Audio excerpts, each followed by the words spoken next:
Chers amis, soyez les bienvenus dans ce nouvel épisode du Quesaco qui va remettre les points sur les i des Templiers. Ben oui, depuis des centaines d'années, ils sont la source de légendes, de fantasmes, d'histoires abracadabrantesques. Alors on va démêler tout ça grâce au Père Clasen. Bonjour. Bonjour.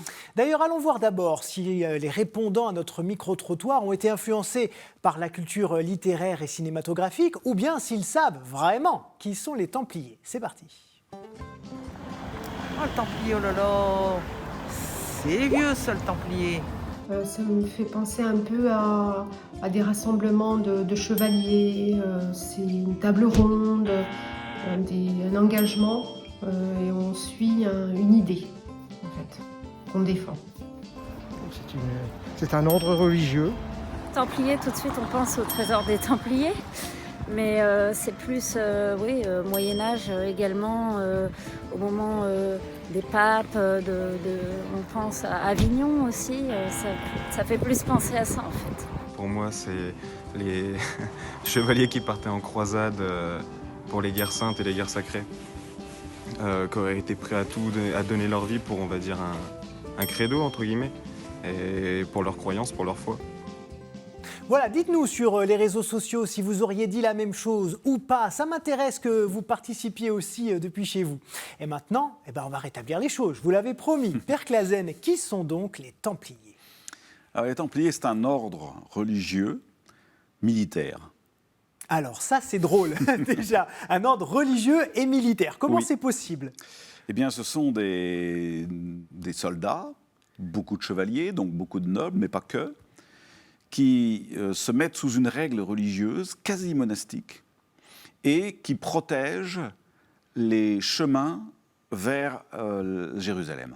À quel moment ils sont apparus, les Templiers, et pourquoi surtout ? Alors, c'est apparu, il y a eu toujours des pèlerinages, enfin toujours, depuis, disons, le 4e, 5e siècle, il y a eu des pèlerinages en Terre Sainte.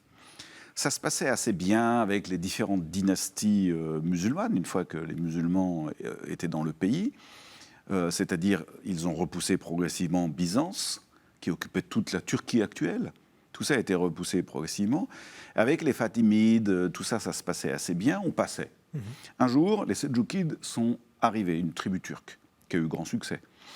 Ils sont arrivés, ils ont occupé tout le plateau d'Anatolie, et ils ont pris Jérusalem. C'est ça Là, on est au XIe siècle à peu près. Oui, hein, c'est ça qui a déclenché la première croisade. Ensuite, les croisés donc, ont repris Jérusalem, mais les Turcs occupaient toujours le plateau anatolien. Comment descend-on à Jérusalem ? Il faut traverser la Turquie. Et alors, à quoi ça ressemble un pèlerinage à cette époque-là alors ? Alors, justement... C'est très dangereux ? Mais oui. C'est un coupe-gorge au sens strict ? Pratiquement. À partir du moment où vous passez Constantinople, vous rentrez sur, disons, la Turquie actuelle, les Seldjoukides ne sont pas au bord de la mer, mais ils sont pas loin. Et donc, ils faisaient des raids, des razzias.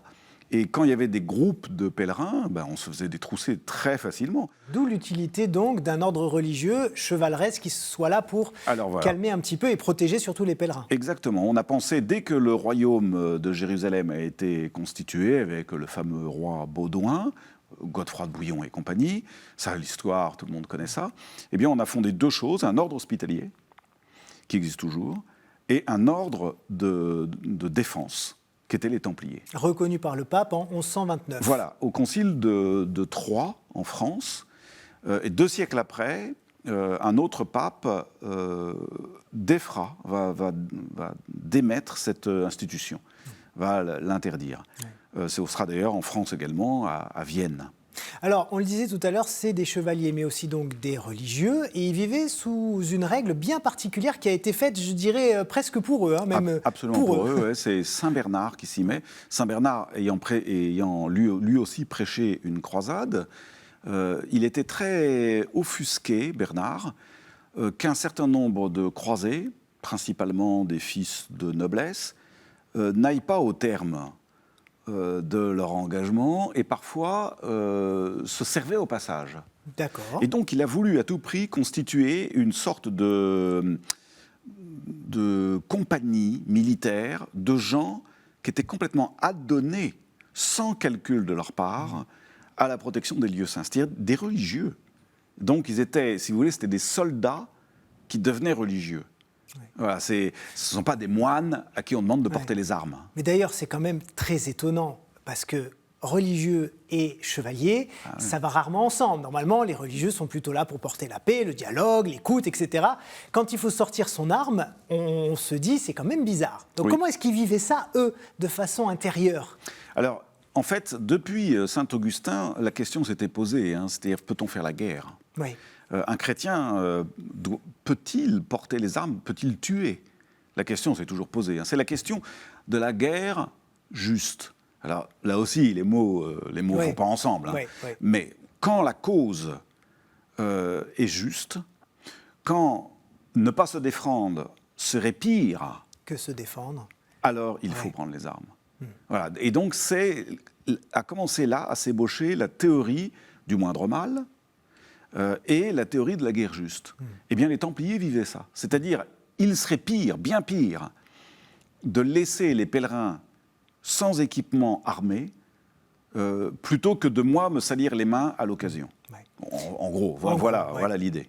Alors finalement, qu'est-ce qui fait leur réputation de gens un peu cachés, de gens qui ont des trésors? On dit aussi qu'ils œuvraient politiquement dans l'ombre pour Très clairement. Ouais. Ce qui agaçait, c'était leur force militaire, leur efficacité incroyable, quoi. C'est l'équivalent de la Légion étrangère aujourd'hui, si Oui. vous voulez. Hein. À peu près. Hein. C'est-à-dire là où ils allaient, voilà. Bon, Vous savez que le travail serait fait. Oui, et bien, quoi. C'est-à-dire, c'est pas des escarmouches, c'est pas des petits trucs de voyous. Premièrement. Deuxièmement, en effet, ils tenaient en main un certain nombre de déclarations de dettes, de dotations. Et donc, c'était un véritable trésor en écriture. Ils pouvaient faire pression sur tout un tas de seigneurs qui étaient en France, peut-être même les rois. Politiquement, ils étaient également très influents. Et forcément, puisque toutes les grandes familles étaient mouillées dans cette affaire-là, quoi. Et puis, en effet, ils étaient réputés avoir un trésor entre guillemets, qui n'a jamais existé en tant que coffre rempli Oui, c'est d'or. ça, c'est toujours ce qu'on imagine, effectivement. C'est pas la caverne d'Ali Baba. Mais voilà. Ouais. Ben écoutez, merci beaucoup Père Clasen pour toutes ces précisions. Merci d'avoir été avec nous cette semaine encore. Et puis merci, chers amis, bien sûr, de nous avoir reçus chez vous. Je vous dis à très vite. Et bien sûr, nos programmes continuent sur KTO. Ciao.